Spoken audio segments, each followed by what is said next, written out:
18 લાઈવમાં આપનું સ્વાગત છે। શિનોરના મિઢોળ ગામ ખાતે એરટેલ કંપનીનો મોબાઈલ ટાવર ધરાશાયી થતા અફરાતફરી મચી। મળતી માહિતી અનુસાર છેલ્લા 15 દિવસથી મોબાઈલ નેટવર્ક માટે એરટેલ કંપની દ્વારા ટાવર બનાવવામાં આવતો હતો, ત્યારે ચાલુ કામે અચાનક ટાવરના 2 પોલ ધરાશાયી થતા અફરાતફરી મચી હતી। સદનસીબે કોઈ બાળક નીચે ન હોવાના કારણે જાનહાનિ સર્જાઈ નથી। ટાવરની બાજુમાં આવેલ 2 મકાનોને નુકસાન થવા પામ્યું છે। એરટેલ મોબાઈલ કંપનીના કર્મીને મકાન માલિકો દ્વારા નુકસાનીની જાણ કરાતા કંપની કર્મી દ્વારા વળતર આપવાની હૈયાધારણા આપવામાં આવી હતી।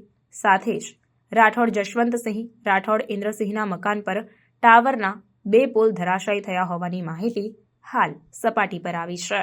ગામ મિઢોળ, તાલુકો શિનોર।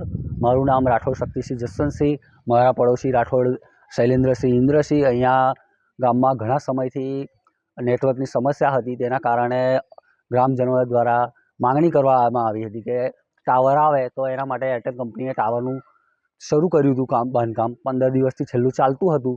તેમાં ટાવર ઊભો કરવા દરમિયાન ટાવરના 2 પોલ ધરાશાયી થઈ જતા મારા અને મારા પડોશીના મકાનને નુકસાન થયું છે। તેના માટે એરટેલ કંપનીએ અમને બાહેધરી આપી છે કે અમે વળતર ચૂકવીશું। બીજું કોઈ નુકસાન થયું નથી। સદનસીબે કોઈ જાનહાનિ થઈ નથી। નાના બાળકો અહીંયા રમતા જ હોય છે, પણ સદનસીબે કંઈ જાનહાનિ થઈ નથી।